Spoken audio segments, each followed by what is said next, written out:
Welcome to Unit 1, Lesson 12, Standard Deviation.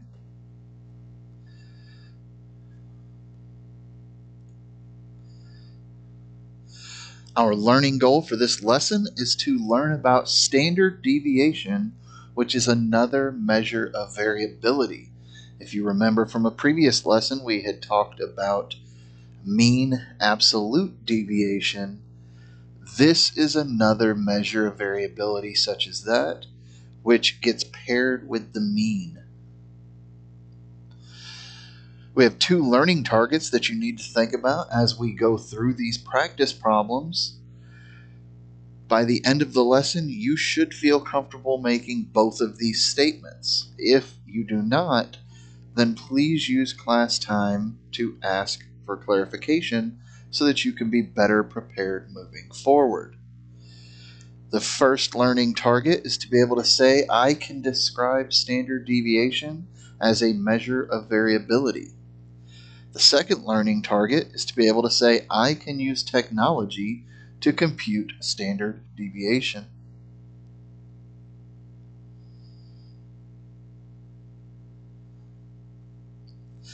Our first vocabulary term is standard deviation. This is a measure of the variability or spread of a distribution, calculated by a method similar to the method for calculating the MAD, or mean absolute deviation. The exact method is studied in more advanced courses.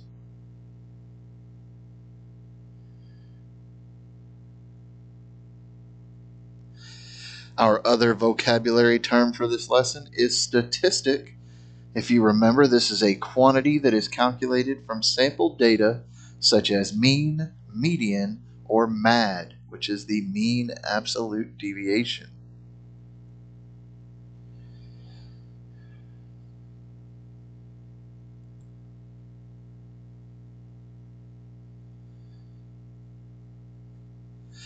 As we begin to look at these practice problems, the first one says, the shoe size for all the pairs of shoes in a person's closet are recorded.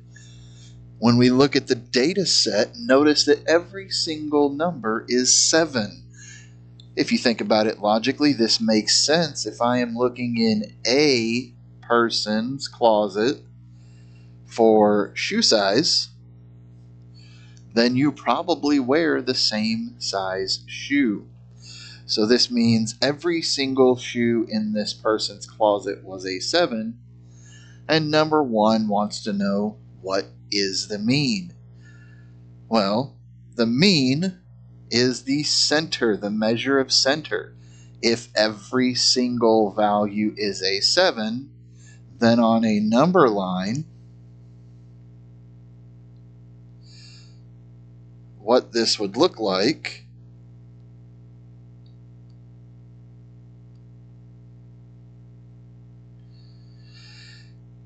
is every single dot being on top of the 7.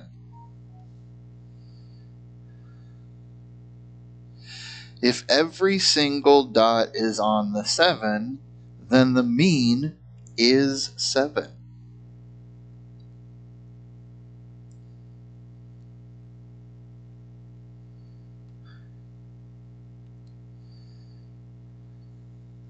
If we wanted to prove this mathematically, there are 10 7s, so we could say 7 times 10 divided by 10. The 10s cancel each other out, and that just equals 7. Number 2 wants to know, what is the standard deviation? Well, without even doing any calculations, we know that the standard deviation is the measure of variability. How spread out are the points? Well, every single point is stacked on top of each other.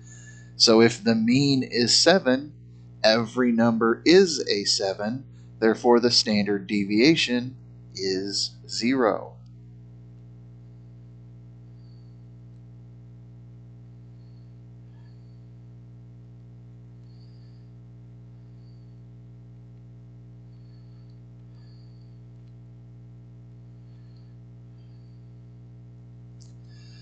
If you have any questions about how to use logic to solve a math problem like this and make it quicker on yourself, then please use class time to ask for further clarification so that you are set up for success as we move on through the other practice problems.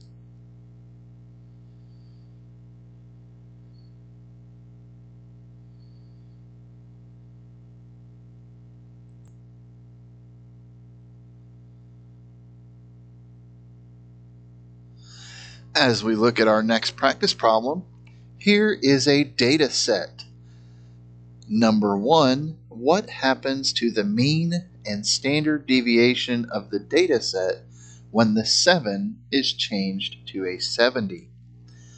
So if you think about it, when I calculate a mean, I am adding all of these values together and dividing by how many values there are. So if I change my 7 to a 70, my top increases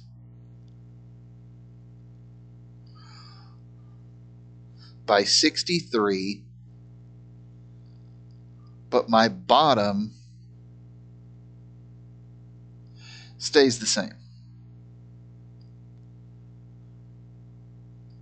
And this results in a bigger mean. Also, my standard deviation is a measurement of how varied my results are, or how spread out my results are. Well, right now, my results only go from 1 to 7. They're not very spread out. But if I change that 7 to a 70, now my results go from 1 to 70.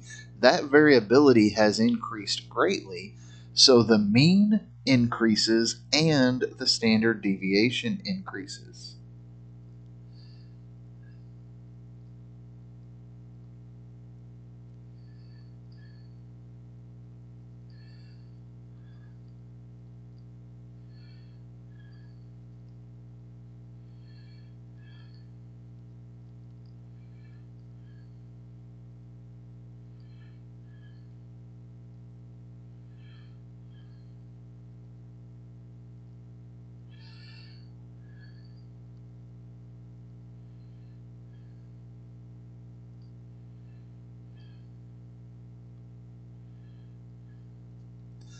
Number 2, for the data set with the value of 70, why would the median be a better choice for the measure of center than the mean?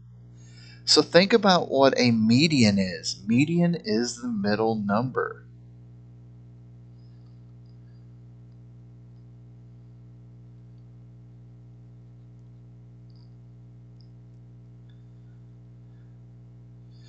Here we have 12 numbers, so our median is in between number 6 and number 7. Since those are both 4, the median is 4. Well, if I change 7 to 70, there's still only 12 numbers, and my middle number is still between 4 and 4, so my median is still 4. So for number 2,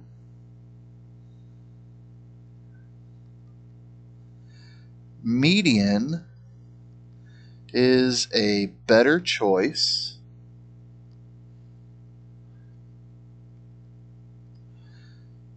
because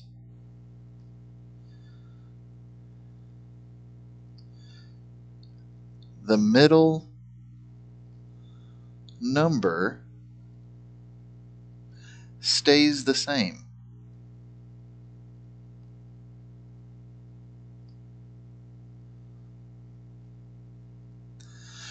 This is why, if you remember the previous lesson, we said that if we have symmetrical data, then we can use mean, because mean and median will be the same. And mean is more accurate because it's actually calculated. But If I have skewed data, which is what would happen if I changed this 7 to a 70, then I don't want to use mean anymore, and this is why. Mean follows the outlier, so it changes. But the median stays the same. It still gives us an accurate representation of what the middle number looks like. If you have any questions about when to use mean or median as your measure of center, please use class time to ask for further clarification so that you can be set up for success as we continue to move forward.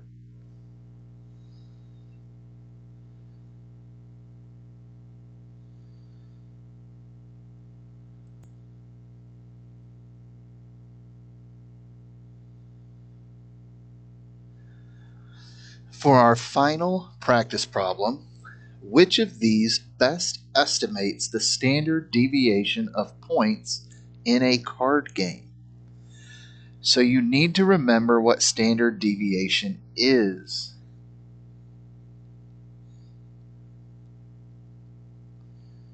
Standard deviation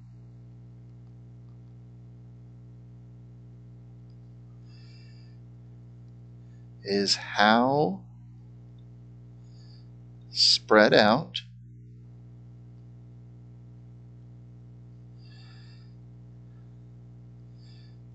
the average data point is above or below the mean. So this is a bell-shaped symmetrical dot plot. So our mean is going to be here in the middle. And they want to know how spread out is the average dot above or below this mean. And it should be right around in here. And if you notice, 500 to 505 is 5. Or we could go down a standard deviation. From 500 to 495 is also 5. So the correct answer would be 5 points. The other three answers are way too big. B would mean that the average point is somewhere out around 520. Our dot plot doesn't even go out to 520.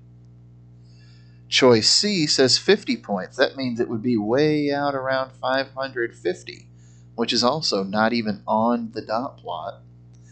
And the last one is 500 points. That would put it way out at 1,000, which is also not even on the dot plot.